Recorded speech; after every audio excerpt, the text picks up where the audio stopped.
Howdy, partners. Ever wonder what it was like for kids back in the Wild West? Well, it wasn't all dusty trails and serious showdowns.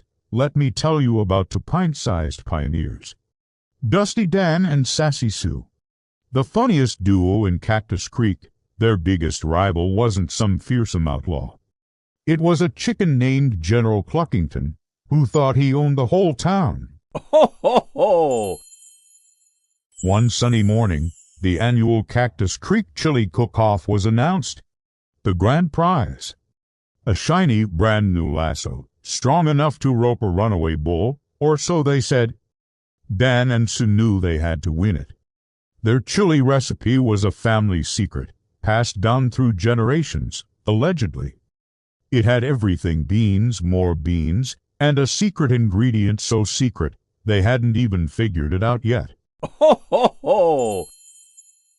Their first attempt was explosive. Dan, thinking more was always better, dumped an entire jar of hot peppers into the pot. Sue, trying to balance it out, added a whole bag of sugar she mistook for salt. The result was a bubbling, sweet and spicy concoction that shot the pot lid straight into the air, landing perfectly on the head of Sheriff Grumble's snoozing horse. Ho, ho, ho!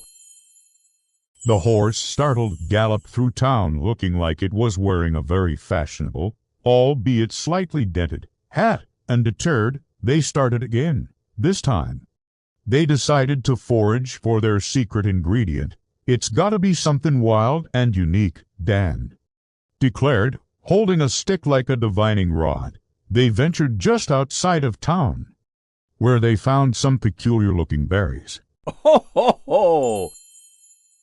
They were bright purple and looked awfully tempting. Sue, being the cautious one, suggested a taste test. Not on them, of course. Their test subject, General Cluckington, who was pecking around nearby. Looking smug as usual, they tossed a berry near the chicken. General Cluckington gobbled it up, blinked once, twice, and then let out a crow that sounded suspiciously like a hiccup. Ho, ho, ho! Then another hiccup crow, and another. The mighty, fearsome general was reduced to a hiccuping ball of feathers. Dan and Sue decided maybe those berries weren't the secret ingredient after all.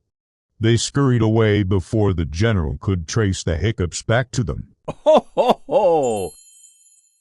Back at their outdoor kitchen, they were running out of time. That's when they saw it, Old Man Fitzwilliam's prized vegetable patch.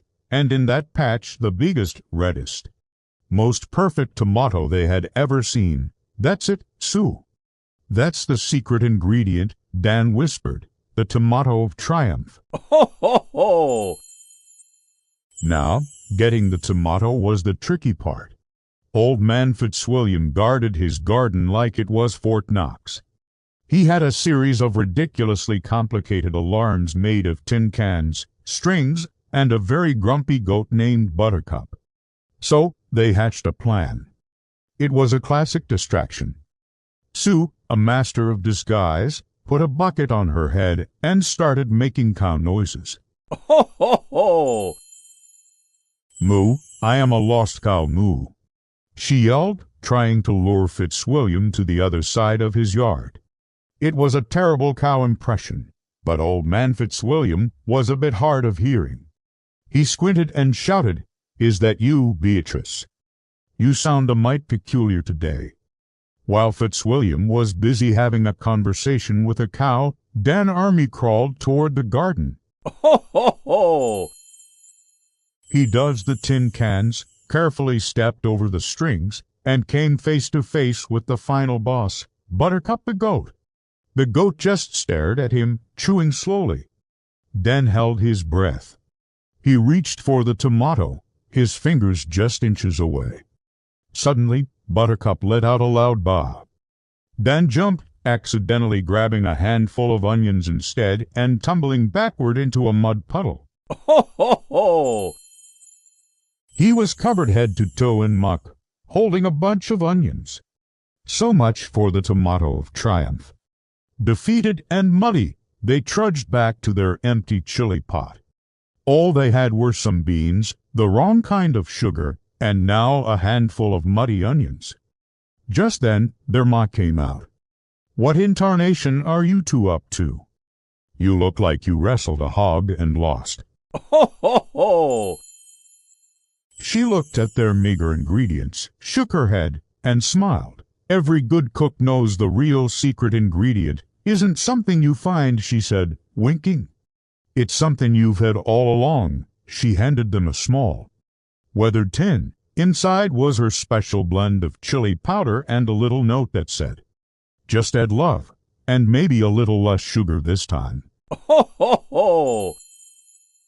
With renewed hope, they got to work. They washed the onions, added the beans, and sprinkled in the secret spices. The chili started to smell amazing. It was rich, savory, and had just the right amount of kick. At the cook-off, their chili was a sensation. Ho, ho, ho!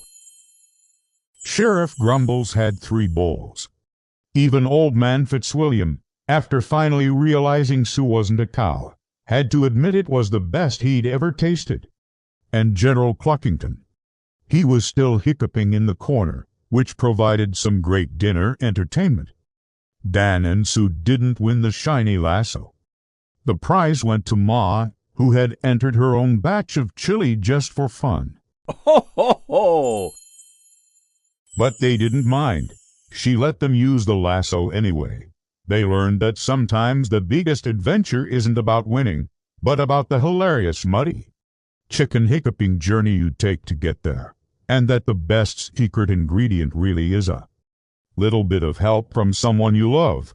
So the next time you're facing a challenge, remember Dusty Dan and Sassy Sue. Ho, ho, ho! Don't be afraid to get a little muddy, maybe cause a chicken to get the hiccups, and never, ever mistake sugar for salt. Thanks for listening to our tale from Cactus Creek. If you enjoyed our story, be sure to hit that like button and subscribe for more adventures. See you next time, partners. Ho, ho, ho!